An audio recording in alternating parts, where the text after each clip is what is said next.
Ay mga kasari, good evening po sa inyong lahat. Update dito sa munting tindahan. Yung pakita ko sa inyo yung ano ko, mga wala, yung mga chips, yung mga wala. Yung Nutristar ang wala dito, mabenta talaga yung Nutristar sa akin. Tapos yung Piatos na blue, yung cheese, yun ang mabenta. Tapos iba pang chips, yan, kulang-kulang na. Lagayan ko, wala na sa ayos, mga kasari. Yan.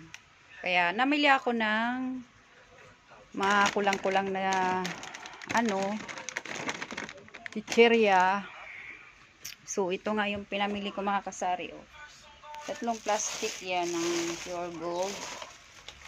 Ayan. Nagdala ako ng eco bag.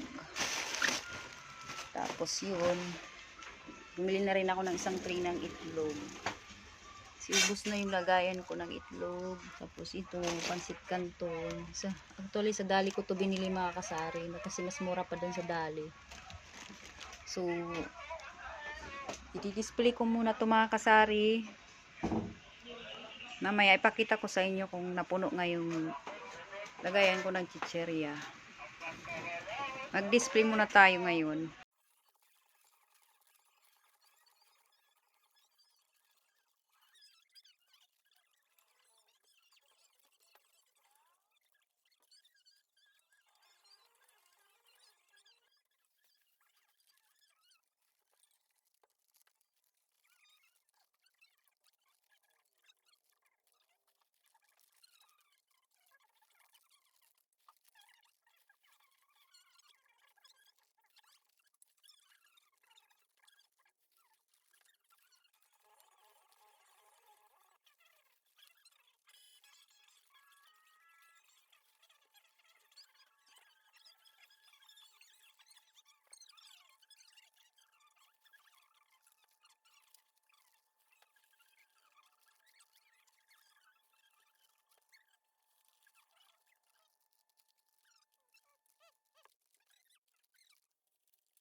So, yun nga mga kasari, natapos ko nang i-display. Ayan. Pinagkasya ko lang yan mga kasari kasi maliit lang talaga yung pwesto nitong tindahan. Pero at least mga kasari kahit maliit, ayos lang. Basta may income kahit barya sa araw-araw ay malaking tulong na rin sa pang-araw-araw na ano, na gastusin. Minsan dito na kumukuha sa tindahan pag kapos na ako sa budget, sa personal na pera. So dito kumukuha ng limbawa itong swak or biscuit. So pinapalitan ko naman kapag nagsahod na yung asawa ko.